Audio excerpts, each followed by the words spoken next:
हरे कृष्णा। रखे हैं ना वे। राधे कृष्णा सर। रुके नहीं ना राधे वो तो कृष्णा उनके राधे सभी साथ कृष्णा। तक पहुंच रहे हैं मतलब पहले दिन खाना होगा आपका ऑपरेशन होगा मम्मी का आप आ जाओ।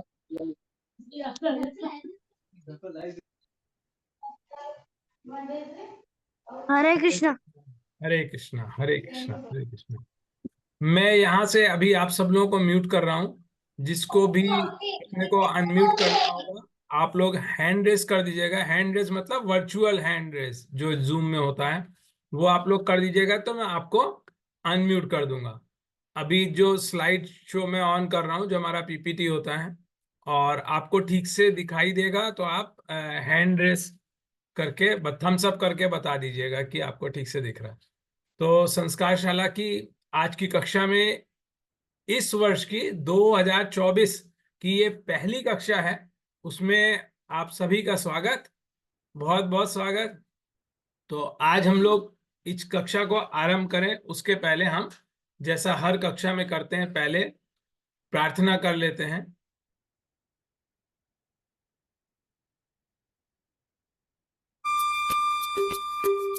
हरे कृष्णा कृष्ण कृष्णा हरे हरे, हरे रामा राम रामा हरे हरे, हरे कृष्णा कृष्ण कृष्णा हरे हरे, हरे रामा राम रामा हरे हरे। आप सभी से आग्रह है, रिक्वेस्ट है कि आप लोग अपना आ, वीडियो ऑन कर ले, है ना। उससे हम एक दूसरे को देख सकते हैं तो अच्छे से बातचीत हो जाएगी। आरिका, आप कुछ कहना चाह रहे हैं बेटा? अनम्यूट करें अपने को। हरे कृष्णा। हरे कृष्णा। आरिका, आप कुछ कहना चाह रही हैं? बताइए। लगता है आरिका को हमारी आवाज नहीं आ रही है। हम आगे जारी करते हैं अपनी कक्षा और फिर बाद में उनकी बात सुन लेंगे। तो कक्षा के रूल्स क्लास के सबको पता ही हैं, आपके सामने स्क्रीन पे दिख रहे हैं। अगर किसी को इसके बारे में कुछ पूछना है, कुछ डाउट है तो आप पूछ सकते हैं, है ना। ये रूल्स आप लोग तो, ज्यादातर लोग तो पुराने हैं तो आपको पता ही है रूल्स। किसी को डाउट होगा जो नए आए हैं तो आप पूछ सकते हैं, है ना। तो रूल्स यही है, आपको वीडियो हमेशा ऑन रखना है। आप अपना नाम लिखेंगे जिससे हमको एक दूसरे से बात करने में इजी हो। बैकग्राउंड का आपका कोई नॉइज नहीं हो ताकि क्लास को डिस्टर्ब नहीं हो, ऐसा ही बस। चलिए, तो आज हम लोग भगवत गीता पे कुछ चर्चा करेंगे। पहले भी बहुत सारी कक्षाओं में कर चुके हैं। ज्यादातर ये ऐसे श्लोकों पे ही हम लोग आज चर्चा करेंगे जो हमने पहले क्लास में लिए हैं। तो उसमें आप लोग भी बताएंगे कि आपको क्या समझ में आया है उस श्लोक से, और डेली लाइफ में अपनी जो डे टू डे लाइफ है उसमें आप कैसे बेनिफिट उससे ले पा रहे हैं या कैसे बेनिफिट आप ले सकते हैं, ये आप लोग बताएंगे। और आपके कुछ भी अगर क्वेश्चंस हैं, कोई भी डाउट्स हैं भगवत गीता को लेकर, तो वो आप पूछ सकते हैं। आप कोई बात बताना चाहते हैं तो वो भी बता सकते हैं। और आज हमारे साथ कुछ बच्चे ऐसे भी हैं जिनको गीता के श्लोकों का उच्चारण, प्रोनाउंसिएशन बहुत अच्छे से आता है। तो उन बच्चों से भी आज हम ये रिक्वेस्ट करेंगे कि वो श्लोक पढ़ें। और हिंदी में तो हम सब लोग श्लोक पढ़ लेते हैं, लेकिन ये बच्चे ऐसे हैं जिनको संस्कृत में सब श्लोक याद हैं और बहुत अच्छे से गा करके वो लोग श्लोक पढ़ते हैं। तो उनसे भी हम बात करेंगे, है ना। तो हम लोग आरंभ करते हैं। पहले तो सबसे पहले थोड़ा सा बैकग्राउंड। अभी आपके स्क्रीन पे एक पिक्चर दिख रही है। ये पिक्चर देख करके कौन बच्चा बताना चाहेगा कुछ बातें बिल्कुल शॉर्ट में, 1-2 मिनट में, कि गीता जो ग्रंथ है उसका बैकग्राउंड क्या है, क्या उसकी भूमिका है, कैसे। अथर्व ने हैंड रेज किया, मैं अथर्व को अनम्यूट कर रहा हूं। बेटा आप बताएं बिल्कुल शॉर्ट में, है ना, बताइए। ये धर्म भूमि कुरुक्षेत्र का सीन है इसमें लेफ्ट साइड पांडवों की है और राइट साइड कौरवों की है। और श्री कृष्ण जी अभी अर्जुन को समझा रहे हैं, भगवत गीता बता रहे हैं। ठीक है। अनन्या और अनंत, आप बेटा अनम्यूट करें, आप बताएं आप क्या कहना चाहेंगे इसके ऊपर। ये युद्ध भूमि का क्षेत्र है, महाभारत जहाँ पर हुआ था ये वो जगह है। और जब अर्जुन को कर्म में और क्या सही है गलत है उसमें प्रॉब्लम हो रही थी, तो यहाँ पे श्री कृष्ण ने पूरी युद्ध भूमि के लिए समय रोककर उनको उपदेश दिया था भगवत गीता का। बहुत सुंदर, बहुत सुंदर। हमारी क्लास के बच्चे तो सब बहुत इंटेलिजेंट हैं, बहुत अच्छी बात है।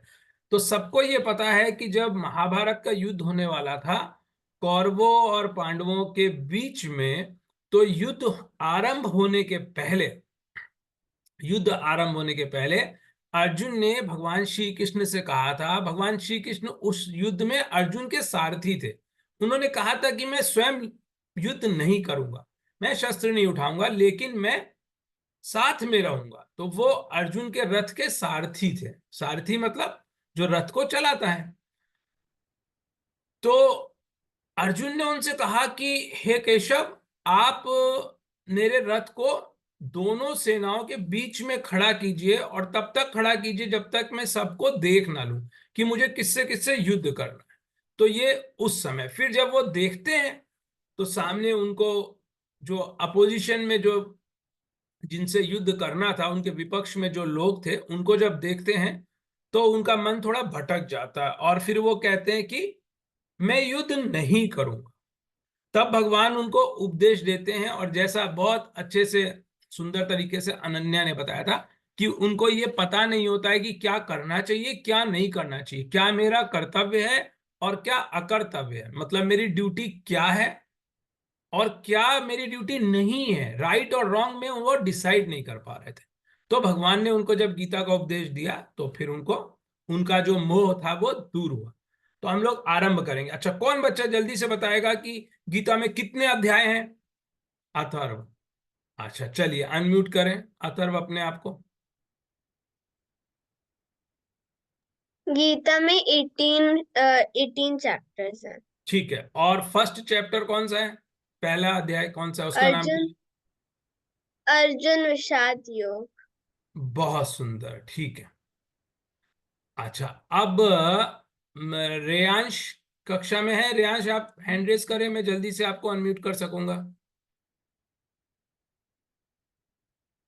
हाँ, अब देखिए आज हमारे साथ है रेयांश, रेयांश चौहान।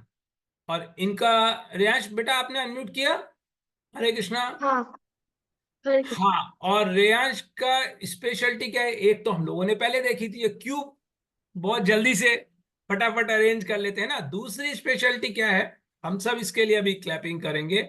इसको पूरे 700 श्लोक गीता के याद हैं। तो अब हम क्या बोलते हैं, आगे हम चलें। आज हमारा क्या पर्पस है? हम कुछ सिलेक्टेड श्लोक्स पे आज हम लोग डिस्कस करेंगे और ये डिस्कस करेंगे कि हमारे लिए वो श्लोक कैसे यूजफुल हो सकते हैं। तो सबसे पहले हम गीता का पहला ही श्लोक लेंगे। तो रियांश, आप स्क्रीन पे वो श्लोक आने वाला है, तो आप वो देख करके सुनाओगे या बिना देखे ऐसे ही सुनाना चाहोगे?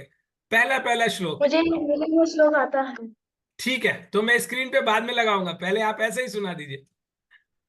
ओम श्री परमात्मने नमः। श्रीमद्भगवद्गीता अथ प्रथमोऽध्यायः।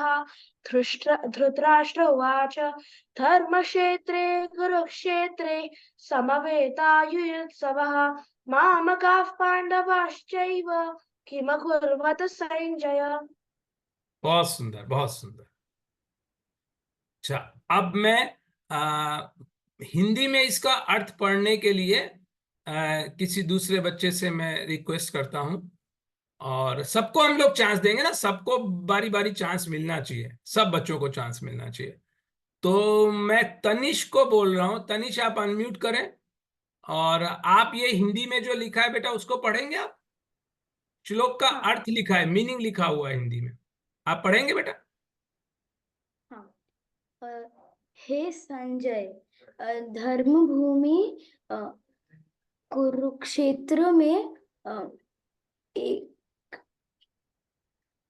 इकट्ठे हुए इकट्ठे हुए युद्ध की इच्छावाल मेरे और पांडु के पुत्रों पुत्रों ने ने भी क्या क्या किया किया। हाँ, तो इसका बैकग्राउंड क्या हम लोग पहले क्लासेस में भी डिस्कस कर चुके हैं। धृतराष्ट्र जो थे वो ब्लाइंड थे, अंधे थे, तो वो देख नहीं पाते थे। तो संजय जो उनके साथ रहते थे उनको वेद व्यास जी ने दिव्य दृष्टि दी थी, जो फिर वो हस्तिनापुर में बैठे हुए थे लोग, और कुरुक्षेत्र हस्तिनापुर से बहुत दूर था, 100 किलोमीटर से भी ज्यादा दूर था। तो वो वहां का दिखाई दे रहा था संजय को। तो संजय उनको सब देख के बताते थे क्या क्या हो रहा है। तो धृतराष्ट्र प्रश्न करते हैं संजय से कि वहां पे क्या हो रहा है, वहां जो सब लोग युद्ध करने के लिए इकट्ठा हुए हैं, तो मेरे पुत्र हैं कौरव और मेरा भाई है पांडु, उसके पुत्र हैं, उनको पांडव कहते हैं, तो उन लोगों ने क्या किया वहां पे, वो जानना चाहते थे। अब ये श्लोक हम लोगों ने क्लास में बहुत बार डिस्कस किया। अब कौन बच्चा ये बताना चाहेगा कि इस श्लोक से हम क्या सीख सकते हैं, हमें क्या सीखने को मिलता है। अथर्व बताना चाहते हैं, और कोई बताना चाहेगा। हम चाहते हैं ज्यादा से ज्यादा बच्चों को पार्टिसिपेट करने को मिले, तो है ना, सबको चांस मिलना चाहिए। अथर्व को तो पता ही है। अच्छा, मैं पहले अनन्या को अनम्यूट कर रहा हूं। अगर अनन्या ठीक ठीक बता देंगी तो बहुत बढ़िया, थोड़ा बाद में हम अथर्व को चांस देंगे। और भी कोई बच्चा बताना चाहे तो आप भी हैंड रेस करिए। इससे हम क्या सीखते हैं, हम पहले की क्लासेस में डिस्कस किया है हमने। सर, मुझे लगता है कि यहाँ पर धृतराष्ट्र बोल रहे कि मेरे पुत्र कौरव और पांडु के पुत्र पांडव, तो यहाँ पे ये दोनों के बीच में डिफरेंशिएट कर रहे हैं, ये दोनों को एक समान नहीं मान रहे हैं। तो हमें कभी भी ऐसे डिफरेंशिएट नहीं करना चाहिए। बहुत अच्छा, बहुत सुंदर बेटा, बहुत सुंदर। आप किस क्लास में पढ़ते हैं बेटा? 6। देखिए संस्कारशाला के बच्चे कितने अच्छे हैं। 6 क्लास में पढ़ने वाली छोटी सी अनन्या है, उसको इतनी बड़ी बात मालूम है। Very good. तो हमें अगर जीतना है और शांति से रहना है तो हमें भेदभाव नहीं करना होगा, पार्शियलिटी नहीं करनी होगी, इस तरह से डिफरेंशिएट नहीं करना है, सबको बराबर समझना है ना। जैसे एक टीम है, अगर टीम में आपस में सब एक दूसरे से मतलब जेलसी रखेंगे या डिफरेंशिएट करेंगे, पार्शियलिटी करेंगे, भेदभाव की भावना होगी, तो वो टीम कभी जीत नहीं सकती है। तो ये बात हमको इस श्लोक से सीखने को मिलती है। अच्छा अनन्या, क्या आप ये बताएंगे गीता में जो 700 श्लोक हैं उसमें धृतराष्ट्र के कितने श्लोक हैं? सर, मुझे नहीं पता। अच्छा कोई बात नहीं, जो नहीं पता है वो भी अच्छी बात है, क्योंकि नहीं पता है तो आज पता चल जाएगा ना, तो हम कुछ नया सीखेंगे। रेयांश बताना चाहते हैं, हम रेयांश से पूछते हैं। रेयांश बताइए, गीता में धृतराष्ट्र के कितने श्लोक हैं? ये वाला ही एक ही है। बहुत सुंदर, सिर्फ एक ही श्लोक है। और संजय के कितने श्लोक हैं बेटा? आउट ऑफ 700 एक श्लोक, 1 श्लोक धृतराष्ट्र का है। और संजय के कितने श्लोक हैं? नहीं पता। कोई बात नहीं, आप लोग बच्चे ऐसा भी कर सकते हैं कि जब हम संस्कारशाला की क्लास में आए तो हम लोग अपने पास पेन भी रख सकते हैं, कोई डायरी कॉपी भी रख सकते हैं, जो बात हमको अच्छी लगेगी हम नोट कर सकते हैं। और जो क्वेश्चंस हमारे माइंड में आएंगे वो हम पहले से भी लिख सकते हैं उस कॉपी नोटबुक में, और क्लास के टाइम पे भी लिख सकते हैं, फिर वो क्वेश्चन हम पूछ सकते हैं, है ना। प्रियंका बताना चाहेंगी, प्रियंका को अनम्यूट करते हैं। अच्छा आरिका है ये तो। हेलो आरिका, हरे कृष्णा, कैसे हो बेटा आप? ठीक हो? हाँ, मुझे मतलब 2 लगते हैं। क्या क्या आंसर दिया बेटा आपने? मुझे 2 लगते हैं। नहीं, धृतराष्ट्र का एक श्लोक है और संजय के 41 श्लोक हैं, 41, 41। ठीक है। अच्छा अर्जुन के कितने श्लोक हैं और श्री कृष्ण भगवान के कितने श्लोक हैं, ये कौन बताएगा?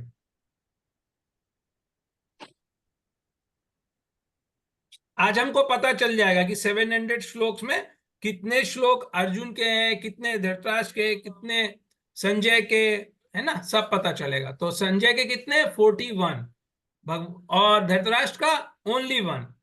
अब अर्जुन और श्री कृष्ण भगवान के कितने कितने श्लोक हैं? अच्छा चलिए मैं ही जल्दी से बताता हूँ, हाँ, ये आंसर। अच्छा तो अब बाकी बच्चों को नहीं पता, इसका मतलब क्या हुआ, आज सबको कुछ नया सीखने को मिल रहा है ना, तो वी शुड बी हैप्पी। तो अर्जुन के श्लोक है 84, 84, 84। और जल्दी से किसी बच्चे ने, मैथमेटिक्स अच्छी होगी तो कैलकुलेट कर लिया होगा कि भगवान श्री कृष्ण के कितने, किसी ने किया क्या? नहीं, 574, 574 श्री कृष्ण भगवान के, 84 अर्जुन के, 41 संजय के, और एक सिंगल श्लोक धृतराष्ट्र का। तो अब टोटल करके आप देखिएगा 700 हो जाएगा। हम आगे बढ़ते हैं, एक और श्लोक पे जाते हैं, उस पे हम डिस्कस करेंगे। अब कौन कौन बच्चा संस्कृत में अच्छे से श्लोक पढ़ सकते हैं ना, वो हैंड रेस करके रखेगा, ठीक है। अभी ये श्लोक तो मैं रेयांश से पढ़वाऊंगा, और जिनको और आता है ना, वो जो संस्कृत में अच्छे से पढ़ सकते हैं वो हैंड रेस करके रखेंगे, है ना। अभी रेयांश आप ये श्लोक पढ़ें, श्लोक संख्या 10 है, ये फर्स्ट चैप्टर का ही श्लोक है, इसको आप पढ़ें। हरे कृष्णा।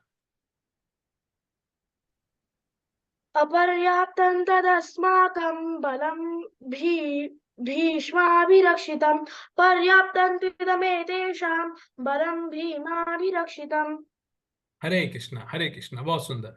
अब इसका हिंदी में मीनिंग, अर्थ पढ़ने के लिए मैं किसी और बच्चे से रिक्वेस्ट करता हूँ, मेदांश से रिक्वेस्ट कर रहा हूँ। मेदांश आप पढ़ेंगे, ये जो श्लोक नंबर 10 है, इसका हिंदी में अर्थ देखिए स्क्रीन पे दिख रहा है, आप पढ़ेंगे बेटा मेदांश? हाँ जी। पढ़िए बेटा।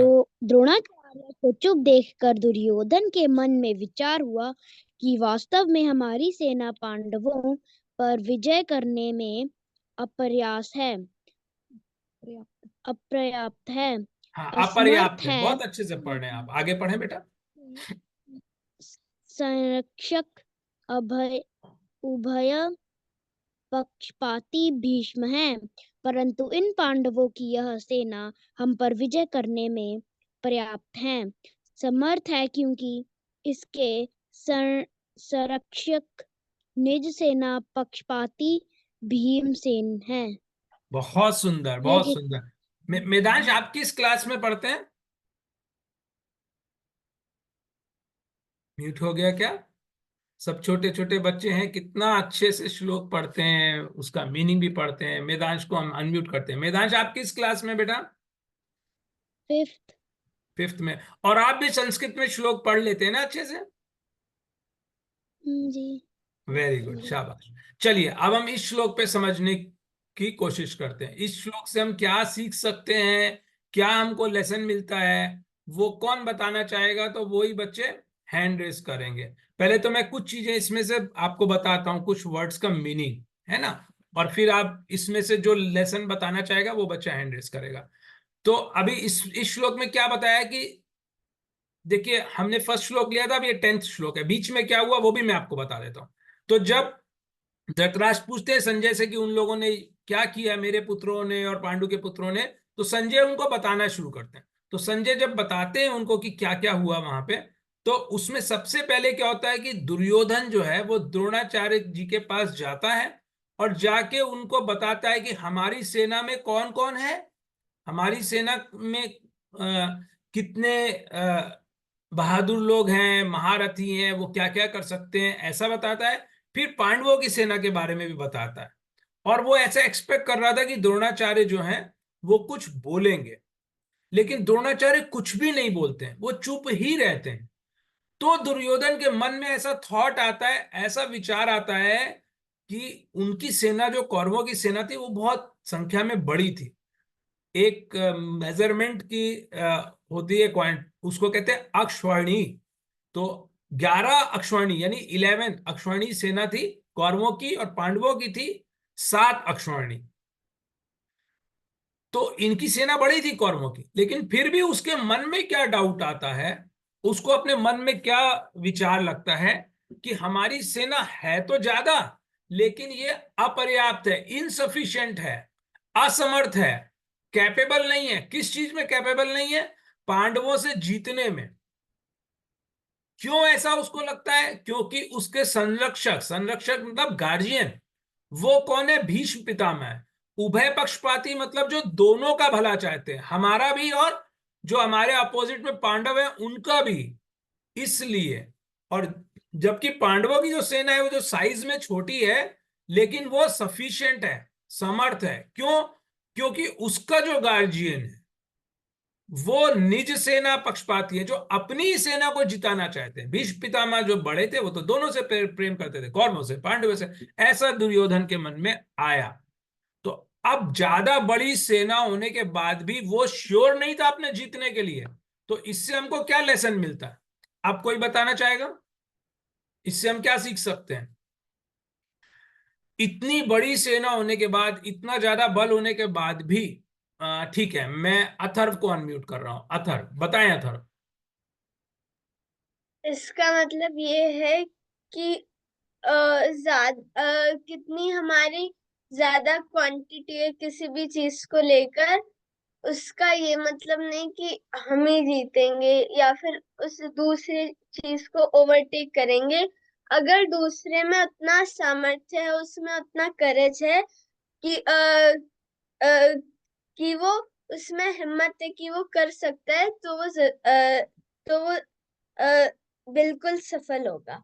मतलब आप ये कह रहे हैं सिर्फ साइज से नहीं ये फर्क पड़ता कि कौन जीतेगा, उसके कुछ और फैक्टर्स भी हैं, है ना? कि मन में क्या। अच्छा चलिए, हम पहले अनन्या की बात भी सुन लेते हैं। अनन्या, आप अनम्यूट करें बेटा अपने को, आप क्या बता रहे हैं? मुझे लगता है कि इससे हम ये सीख सकते हैं कि दुर्योधन के पास इतनी बड़ी सेना है, उसके पास इवन ज्यादा महारथी है, सारे गुरु, सारे महारथी उसी की टीम में, फिर भी वो उससे संतुष्ट नहीं है। और पांडवों के पास इतनी कम सेना है, कम महारथी है, फिर भी वो संतुष्ट है। दुर्योधन उसके पास जो चीज है उसमें संतुष्ट नहीं है, उसको पांडवों से जेलेसी हो रही है कि उसके पास ज्यादा है। ठीक है, अच्छी बात। और आरिका क्या कहना चाहती हैं? आरिका अपने को अनम्यूट करें। मुझे इसकी स्टोरी पता है कि जो दुर्योधन था उसने द्रोणाचार्य जी से बोला था कि आप हमारी टीम में आ जाओ, और फिर बट उन्होंने बोला था नहीं। तो फिर उन्होंने बोला, उन्हें रिक्वेस्ट की थी, तो उन्होंने जाल सा बिछाया, फिर उसमें पांडव नहीं, वो अर्जुन का बेटा उसमें फंस गया और उससे वो मर गया। अच्छा, आप वो बात कर रहे हैं चक्रव्यूह वाली, अभिमन्यु से रिलेट करके, जो बाद में वार हाँ। जब शुरू हो जाती तब की बात कर रहे हैं। ठीक है, वो बात की बात है, आपने पहले ही बता दी। हम अभी की बात करते हैं। हाँ, रश्मि मैडम की बात सुनते हैं। रश्मि मैडम हम लोगों को कुछ बताएंगी जिससे सब बच्चों को कुछ नया सीखने को मिलेगा। मैडम अनम्यूट करिए अपने आप को। रश्मि मैडम, हरे कृष्णा।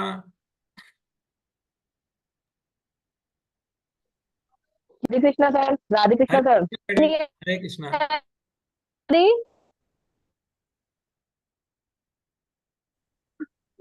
हरे कृष्णा सर। सर हरे जब कृष्णा मैडम। हाँ, सर आवाज नहीं आ रही? आ रही, आप बोले मैडम। हाँ, जब कौरवों और पांडवों की सेना सेना आमने सामने आ जाती है, तो दुर्योधन के मन में जब भी यही शंका रहती है कि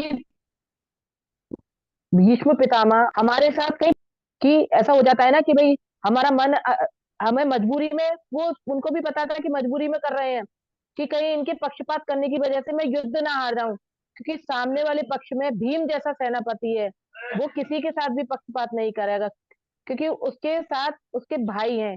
और पीछे सेनापति एक ऐसा सेनापति होता है जो अपना ही नहीं, हमारे पीछे हमारी पूरी सेना का ध्यान रखता है। तो भीम एक ऐसा सेनापति था कि अपने अपने भाइयों तो भाइयों, वो अपनी सेना का भी ध्यान रखेगा। तो उनके मन में ये था, दुर्योधन के में, कि कहीं है ना भीष्म पितामह और द्रोणाचार्य पक्षपात ना कर जाए, और उनके पक्षपात करने की वजह से वो विजय ना हो पाए। उसको ये लगता था कि मेरे मेरे पास कृष्ण की एक अक्षौहिणी सेना है, द्रोणाचार्य, भीष्म पितामह और काफी सारे ऐसे अन्य महारथी थे कि जो उनको आसानी से युद्ध जिता सकते थे। फिर भी उसके मन में, जब तक युद्ध चला कुरुक्षेत्र का, उसके मन में यही। चलिए इसको हम कंक्लूड करते हैं बिल्कुल शॉर्ट में, एक लाइन में। संसार का बल कच्चा और भगवान का बल पक्का। इसको सब लोग हमेशा याद रखें। क्या? संसार का बल कच्चा और भगवान का बल पक्का। तो जिसके साथ भगवान होते हैं उसकी जीत निश्चित होती है। और भगवान किसके साथ होते हैं? जो धर्म के रास्ते पर होता है।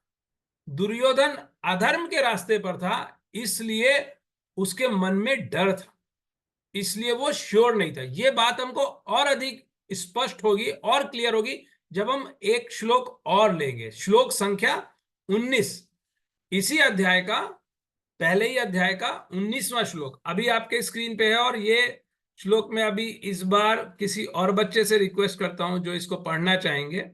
तो मैं मेधांश को रिक्वेस्ट कर रहा हूं। मेधांश अनम्यूट करें और आप श्लोक पढ़ें संस्कृत में। हरे कृष्ण। सघोषोधार्तराष्ट्राणां हृदयानि व्यदारयत् नभश्च पृथिवीं चैव तुमुलो व्यनुनादयन्। बहुत सुंदर, हरे बहुत कृष्ण। सुंदर। हरे कृष्णा, हरे कृष्णा।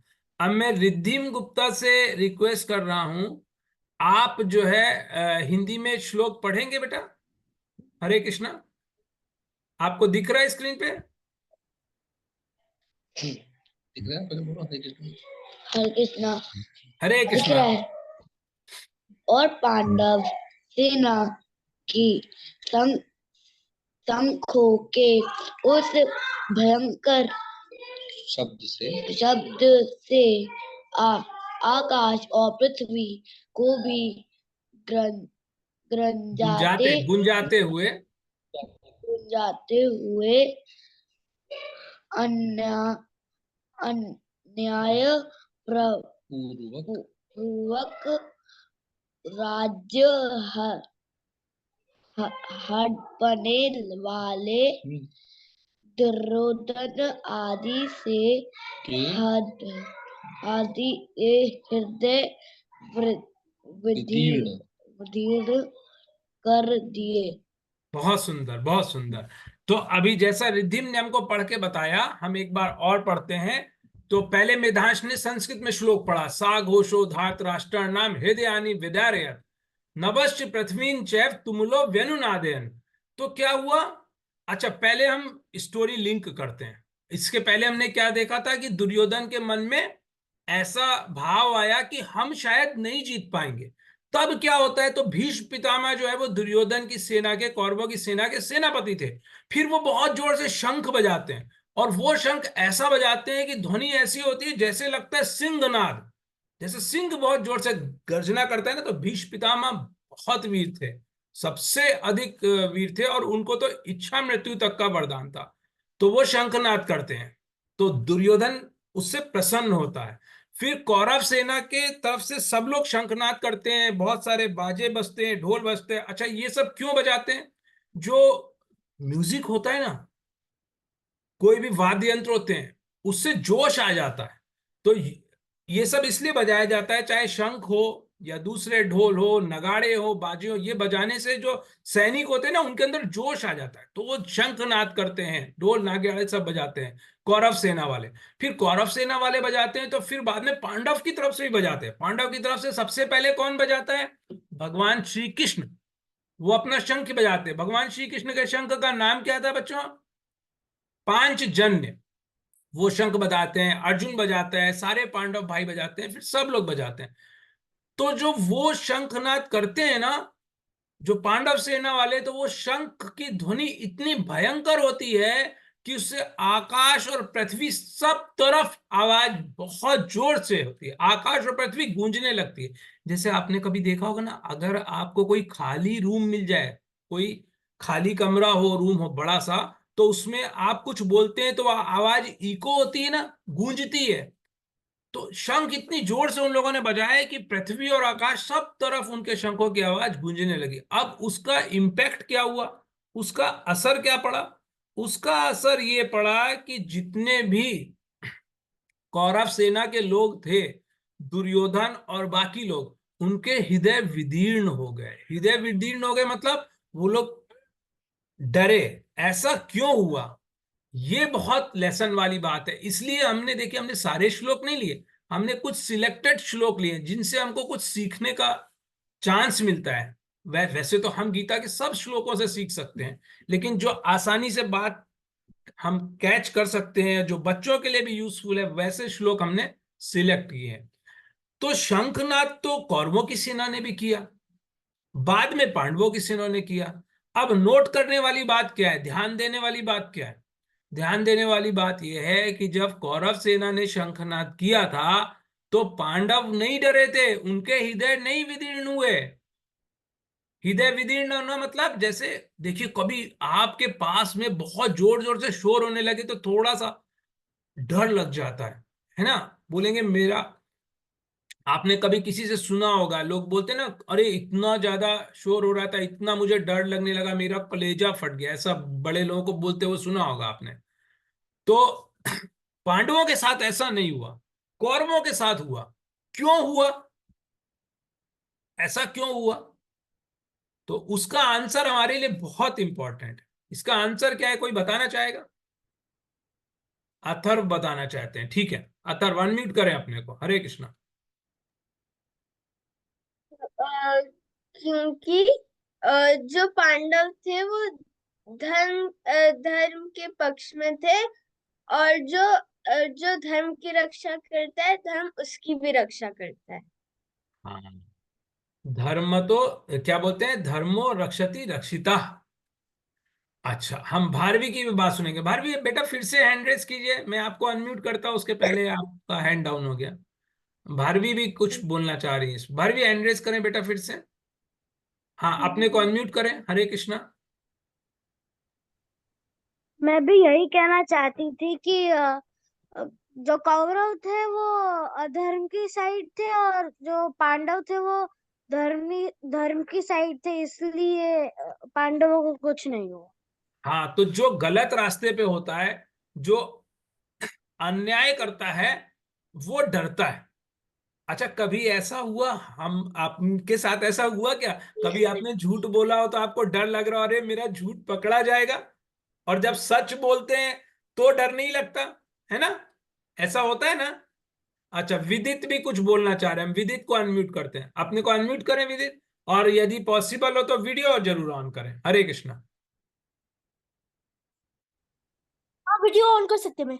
जी। ठीक है।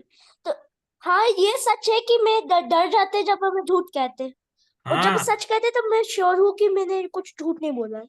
हाँ, जब हम झूठ बोलते हैं तो हमको डर लगता है हमारा झूठ पकड़ा जा सकता है। अच्छा, आपको कोई एक हाँ, जैसे वही वही। मुहावरा याद है? कोई हिंदी में एक मुहावरा होता है, वो इससे लिंक हो सकता है, वो कोई बच्चा बताएगा? भारवी बताना चाह रही है, भारवी को अनम्यूट करते हैं। भारवी अनम्यूट करें अपने को। झूठ बोला कौवा काटे। अच्छा ठीक है, और कोई एक अनन्या बताना चाहती है। अनन्या अपने को अनम्यूट करें। चोर की दाढ़ी में तिनका। शाबाश, चोर की दाढ़ी में तिनका। तो जो चोरी करता है उसको डर लगता है ना? अतर्व भी कुछ बताना चाह रहे हैं। सर, रश्मि रथी कृष्ण की चेतावनी में एक लाइन थी, जब मैं आंख मूंद लेता हूँ छा जाता चारों ओर मरण।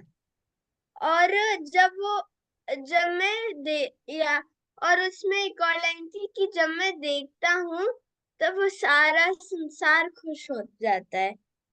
अ, तो तो वही सेम चीज है कि जहाँ भगवान जी जिसके पक्ष में, वहां कोई भय नहीं होता। अच्छा, चलिए, बहुत अच्छी बात। अब हमारे पास टाइम कम बचा है तो हम और श्लोक पे डिस्कशन नहीं करेंगे। मैं आप लोगों को एक छोटा सा टास्क देता हूं। आज की क्लास में कंप्लीट नहीं पाया, मैंने बहुत सारे श्लोक सिलेक्ट किए थे, लेकिन हमें तो डिस्कस करना है, सीखना भी है ना। तो मैं एक एक श्लोक अभी धीरे धीरे स्क्रीन मूव करूंगा, आप सबको दिखाई देगा कि वो कौन सा श्लोक है। तो अगली क्लास के लिए होमवर्क हो गया आप सबका। नेक्स्ट फ्राइडे को जब हम लोग 8 बजे मिलेंगे, उन श्लोक को आप लोग पढ़ ही लीजिएगा पहले से। और जो भी बच्चे उसको संस्कृत में भी बोलना सीख सकते हैं तो संस्कृत में भी बोल लेंगे। आप एडमिन के जो एडमिन का नंबर है उस पर मैसेज भी कर सकते हैं। तो सबको अगली क्लास में वो संस्कृत का श्लोक पढ़ने का चांस मिलेगा, उसका हिंदी में मीनिंग पढ़ने का चांस मिलेगा, और उन श्लोक से हम क्या लेसन सीख सकते हैं इसके ऊपर भी हम डिस्कस करेंगे। अभी मैं एक एक करके स्लाइड मूव कर रहा हूं, आप लोग वो श्लोक नोट कर लीजिएगा, ठीक है। अगला हम श्लोक ले रहे हैं सेकंड चैप्टर से। सेकंड चैप्टर में 7वां श्लोक है ये। इस श्लोक में अर्जुन भगवान से ये बोल रहे हैं कि मैं आपका स्टूडेंट हूं, मैं आपका शिष्य हूं, मैं आपकी शरण में हूं, आप मुझे शिक्षा दीजिए, ठीक है। ये श्लोक हम नेक्स्ट क्लास में लेंगे। उसके पहले हम सुन लेते हैं रियांश क्या कह रहे हैं। रियांश ने हैंड रेज किया है। रियांश बताएं आप क्या कहना चाह रहे हैं, बेटा अनम्यूट करें। नहीं, मुझे लगा कि ये श्लोक आज के इसमें नहीं, लेंगे। आज तो हमारे पास टाइम कम है, आज नहीं लेंगे। और अथर्व कुछ कहना चाह रहे हैं, बताएं अथर्व। हरे कृष्णा। सर मेरे स्कूल में एक क्लास होती है कल्चर कनेक्ट जो इस्कॉन करता है, तो ये श्लोक उन्होंने हमें सिखाया है। मैं इसे जल्दी से पढ़कर अभी बोल सकता हूँ। अच्छा, आप बोल दीजिए, लेकिन हम ये सब श्लोक हमको अगली क्लास के लिए रखने हैं, है ना। अभी आपका मन बहुत है तो इसलिए जल्दी से बोल दीजिए। आगे हम कोई नहीं आज लेंगे श्लोक, आज खाली आप लोग श्लोक नंबर नोट करिए, नेक्स्ट क्लास में हम उनके ऊपर डिस्कस करेंगे।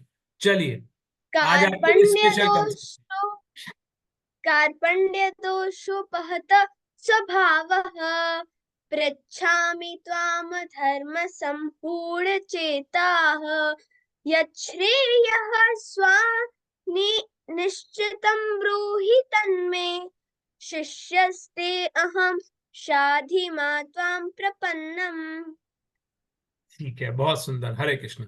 चलिए, इसके अलावा हम नेक्स्ट क्लास में श्लोक नंबर लेंगे 14, सेकेंड चैप्टर का 14 श्लोक, जिसमें भगवान बताते हैं कि सुख और दुख के बारे में कुछ बताते हैं। ठीक, विदित आप कुछ कहना चाह रहे हैं, अनम्यूट करें। हरे कृष्णा,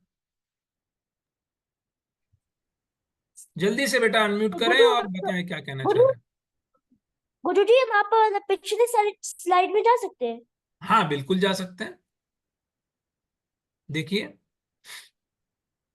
अच्छा, ये कृष्ण वो उंगली दे रहे, मतलब सुदर्शन चक्र दे रहे हैं ना?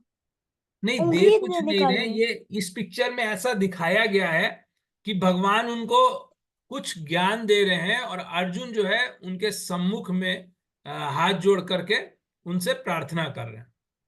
ठीक है, हम डिस्कशन करेंगे नेक्स्ट क्लास में, हम सारे श्लोकों पे डिस्कशन। अब जल्दी जल्दी बस मैं आपको श्लोक नोट करवा देता हूं, आप जल्दी जल्दी लिख लीजिए। फिर हम लेंगे श्लोक संख्या 23, जिसमें आत्मा के बारे में बताया गया, आत्मा की क्या कैरेक्टरिस्टिक्स हैं, उसके लक्षण क्या है। फिर हम लेंगे श्लोक संख्या 47 में, जिसमें बताया कर्म के बारे में, यानी what is the art of doing, कर्म हमको कैसे करना चाहिए, किस तरह से करना चाहिए, और कर्म करते समय हमारे मन में क्या भावनाएं होनी चाहिए, क्या फीलिंग्स होनी चाहिए। और तब हम ये इंपॉर्टेंट श्लोक लेंगे, श्लोक संख्या 62 एंड 63, जिसमें यह दिखाया है कि गुस्सा क्यों आता है, क्रोध क्यों आता है, और क्रोध आने से फिर होता क्या है, क्या हमारा नुकसान हो सकता है ना। ये श्लोक हम लेंगे। अब हमारे पास समय नहीं है तो आज हम क्वेश्चन आंसर सेशन भी नहीं ले पा रहे हैं। अब हम जैसा कि आप सब बच्चों को मालूम ही है, आप लोग भी, मैं अभी बोल देता हूं ये प्रार्थना, और आप भी अपने घर में बैठे हुए उसको आप भी रिपीट करिए साथ साथ।